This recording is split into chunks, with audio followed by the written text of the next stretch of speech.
Salut les gars, donc petite vidéo pour montrer comment créer cet asset de manière non destructive avec Speedflow. Donc si on regarde bien, cet asset est fait de modifieurs, et si je cache tous les modifieurs, je n'ai qu'un simple vertex. Ok?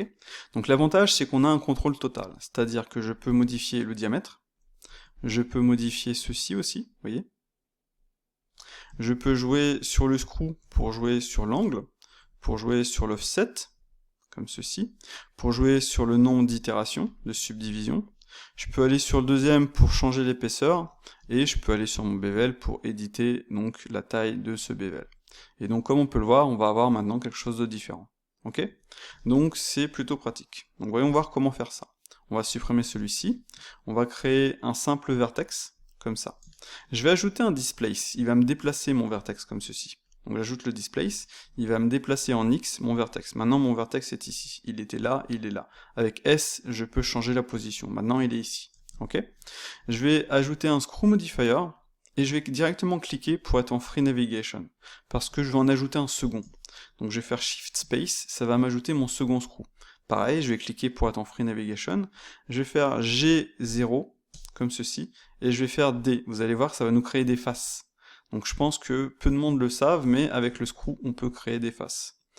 S pour changer le nombre d'itérations, vous voyez, hop, comme ceci, et D pour changer l'épaisseur.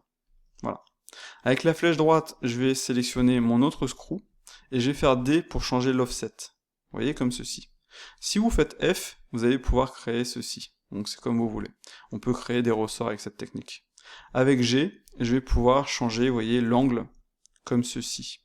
Donc là, par exemple, je vais choisir cet angle-ci, je vais monter un petit peu ceci avec G, et je vais augmenter le nombre de subdivisions. On va en ajouter 150, ça va nous donner ceci. Donc vous voyez, à partir de là, déjà on a un contrôle total là-dessus. On peut ensuite ajouter un Solidify, on peut jouer avec l'offset du Solidify, c'est comme vous voulez. On peut ajouter un bevel, comme ceci. On peut éditer le bevel, bien entendu. Et voilà, je vais sélectionner le matériau que j'avais créé précédemment, et donc on a créé ceci, ça a été plutôt rapide. Donc comme je le disais, on a un contrôle total, on peut par exemple faire quelque chose de plus petit, on peut aller sur le Solidify et faire quelque chose comme ceci. On peut venir sur le screw, le second, avec, on va changer l'épaisseur, vous voyez, un truc comme ça. Et sur le premier, on va pouvoir changer l'offset si on veut, etc., etc. Donc comme je le disais, on a un contrôle total. Vous pouvez faire différentes variantes, vous pouvez faire une version low poly, high poly, vous avez le contrôle qu'il vous faut. Donc voilà, voilà.